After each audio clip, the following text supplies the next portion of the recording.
Good evening. I'm John Batchelor. This is the John Batchelor Show. The capitals of the Maghreb, the capitals of the Levant, the capitals of the Persian Gulf, the capitals of the Ummah, the whole of the Arab world for the last 1,000 years is now at risk and in play. The events of the last week will not end quickly, and they will not end happily. We're looking at the world turned upside down, and then the cutthroats. Right now, the best information we have on Tripoli is that Muammar Gaddafi, with his announcement again within these last hours, blaming bin Laden and other delusional adversaries, will fight to the end. He has no exit, nor do his sons, nor does his family, nor do the mercenaries who have gathered around Tripoli to fight Gotterdammerung. We do know that the oil market is very keen on watching Gaddafi, but I do not have information that once Gaddafi leaves us for paradise or wherever he's welcome, that the situation in Libya will settle down. Right now, the United States of America is wise to be careful in its remarks. So is Europe, each of the European states, so is China, so is Russia. Very careful, because a man who will threaten mass murder of his own people, and there's evidence that it's already underway, is a man who will take hostages and murder them. Very carefully.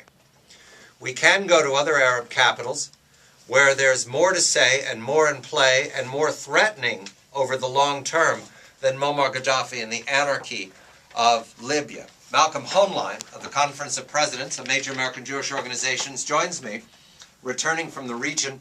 Malcolm, I let you go away for a week, and the world gets on fire. It's incredible. I just can't leave everybody else in charge, you know. I welcome you back, and we go immediately to the report of, within these last hours, of Syria. A very threatening report. The IAEA wanted us to have this report 24 hours ago. It was released to the AP. I saw it the first time last night on the late websites, the Wall Street Journal.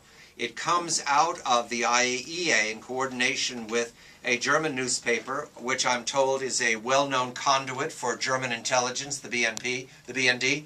What we have here is not one site in Syria, suspect nuclear weapon site, not two, not three, but four. This is it, 4 sites, including the one that we're told was targeted by the IAF in September of 2007. All 4 sites linked to nuclear weapons development that is directly related to Iran. What do we need to know about these new sites in Syria? Well, there's actually a lot of information that's beginning to come out, and some, if you read the subtlety in one of the reports, it tells you a lot. Because first, there were the reports of satellite photographs which show 3 sites in addition to the one that had been destroyed. It's not clear if they are all active. What is clear is that these were built to be reactors similar to the one that was bombed in 2007. The facility in the city of Mirja Sultan, which is the one that they're talking about, is near Damascus, and that is definitely being used for uranium enrichment, working along with the reactor that was bombed in Deir Azzur. There are 2 other installations, as you noted. Now, what is important is that the IEA is already addressing it and wants to do inspections. But beyond the satellite references, there was one article, the German article, that made reference to pictures of the inside of these installations, which was why they could conclude definitively that, in fact, these were for the purpose of uranium enrichment.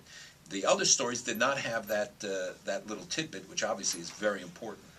The site in 2007 was said to be linked to the North Koreans. In fact, there was traffic from North Korea to build tunnels. These new sites, it's difficult to tell. We're told a commercial satellite took these photographs. Of course, that doesn't mean other satellites didn't take the photographs. Exactly. And sideways observation is capable of UAVs and other high-flying objects. So we can presume that the IAEA has confidence that these sites are related to nuclear weapons. I note that one of the sites has buildings built along a hillside.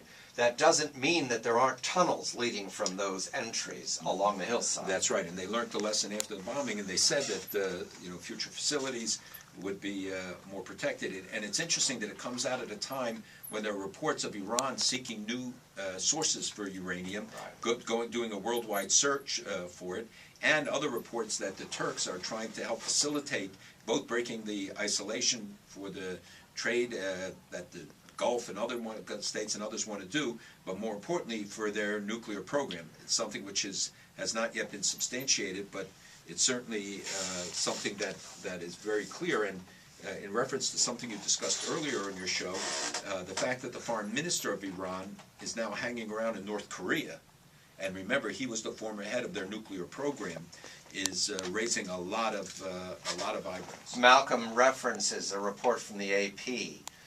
This is within these last hours from the IAEA, said Iran is expanding its covert search for uranium.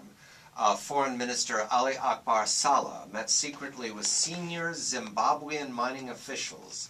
Zimbabwe. Robert Mugabe is the dictator of Zimbabwe.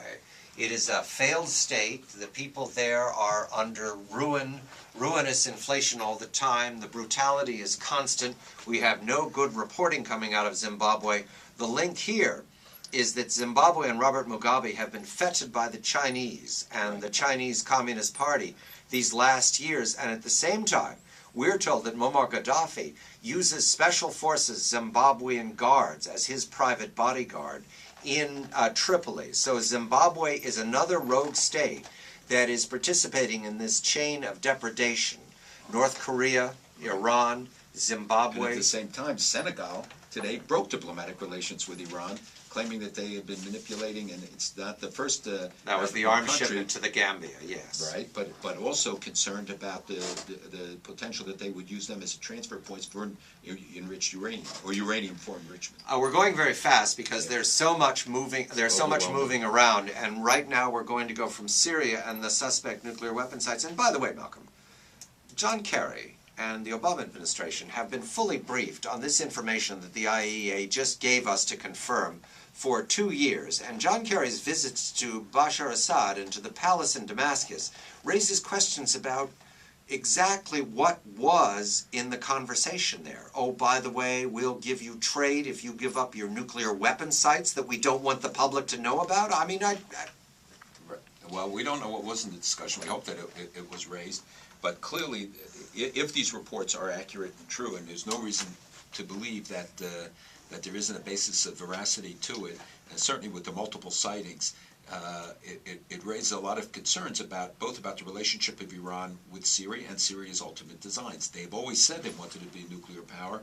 We thought after the destruction of the nuclear reactor they would set back and wait, but clearly they continue to move ahead. Iran. The protests are said to be continuing on a regular basis now in the large cities of Iran.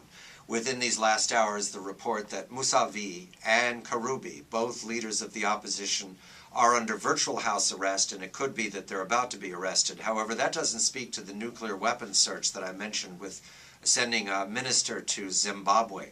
Do we believe at this time that Iran and the provocation of the two ships through the Suez believes that it's winning this contest of nerves with the United States and Israel?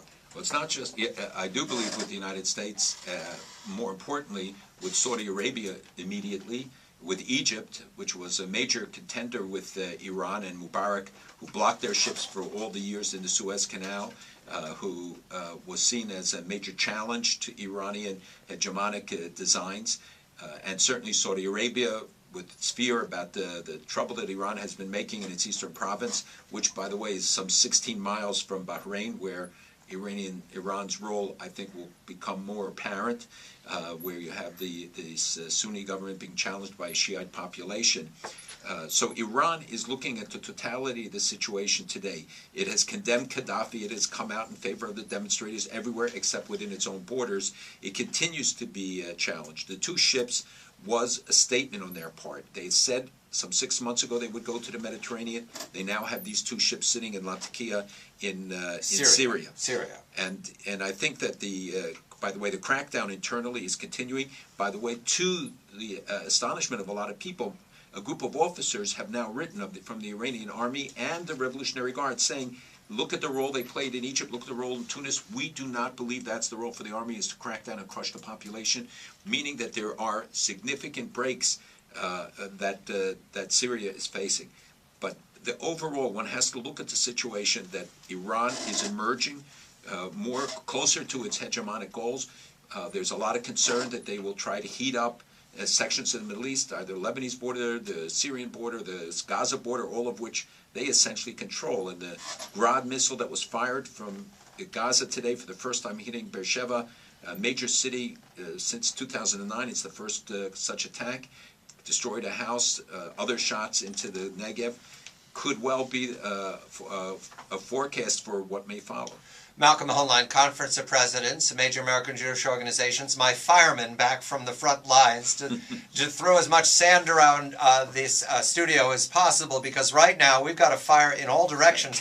We're going to the sandiest place of all because there's a risk in Saudi Arabia that has to do with demonstration coming up within hours after prayers in Jeddah and Riyadh against the king and the kingdom. Malcolm Hoenlein, I'm John Batchelor. Saudi Arabia next.